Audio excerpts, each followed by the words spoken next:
Ramire nzajya mbageraho.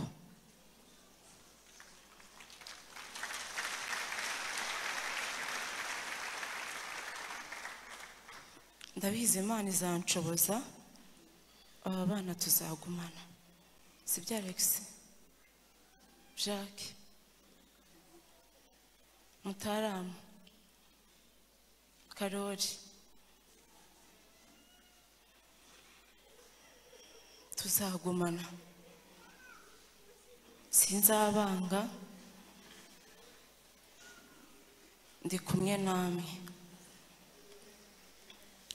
kandi Imana iri kumwe natwe kuko niyo nyiribihe izadushyigikira.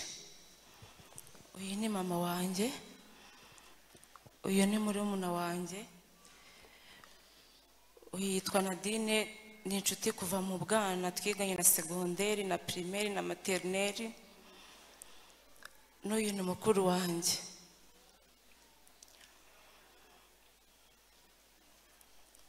Ndandagiye aheza, reka duharanire kuzamusangayo.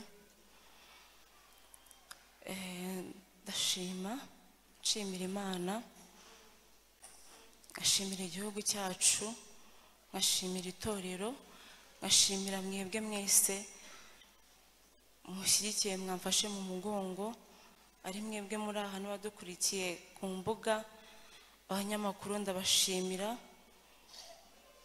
Imana yacu ihimbazwe.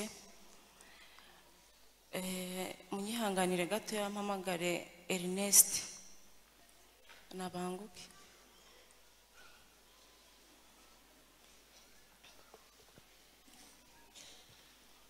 Akiza Ernest reka mushimire mu mbaga nyamwinshi, tukiri mu buzima butaganga yatwitayeho. Imana yo mu ijuru imumpera umugisha. Na Pastor David,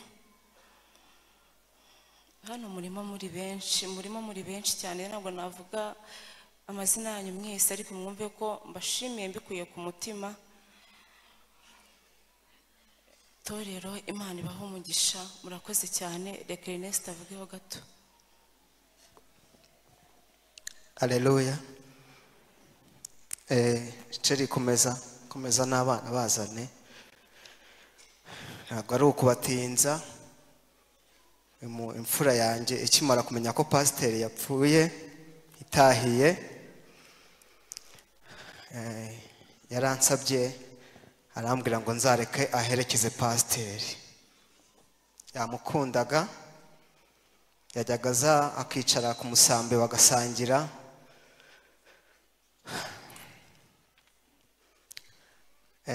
Turashimira Imana ko yemeye ko duherekeza pasiteri. Ni umuryango wanjye, barabizi kenshi, ntabwo ndi buvuge byinshi, ariko Imana yakoze ko yemeye ko duherekeza pasiteri. Pasiteri rero yansanze mu bihe bikomeye, mu gihe nari nihebye, numvaga nta wundi wo kumara umubabaro. Ngira famiye dukundana cyane, ariko umubabaro nari mfite nta wundi muntu wo kuwumara nari mfite.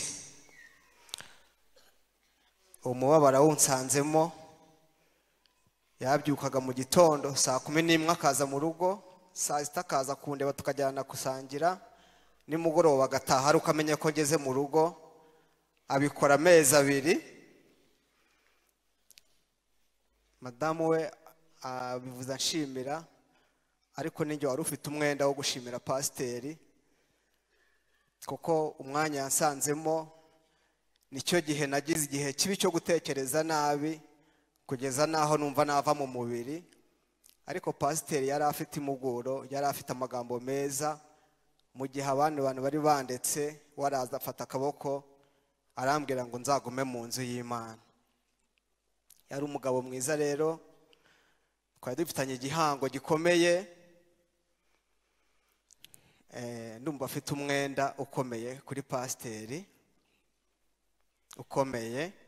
Hano hari abantu benshi babizi, yabaga ari nko mu rusengero agasanga hari umuntu ufite ubukwe yarabuze uburyo, yitangaga imyenda nta kintu yitayeho, akabanyoheza akambwira ngo nyambikira abo bantu Imana izaguhemba. Kandi nagiye mbona ineza y'Imana. Hari igihe kimwe nibuka nabuze amafaranga yo kwishyura inzu, anyoherereza umuntu kandi bamfungiye, Imana ihita inyishyurira $1,200,000, imfungurira umuryango, nambika umugeni anyoherereje.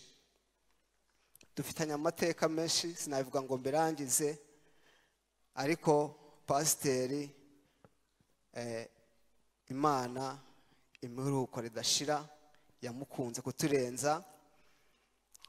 Ni byinshi twavuga, ariko Imana yarakoze. Imana yarakoze.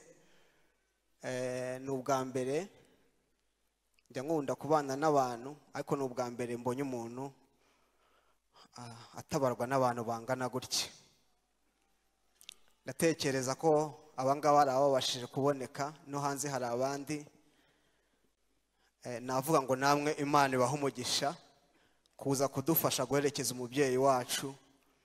Imana y'amahoro ibaha umugisha. Murakoze.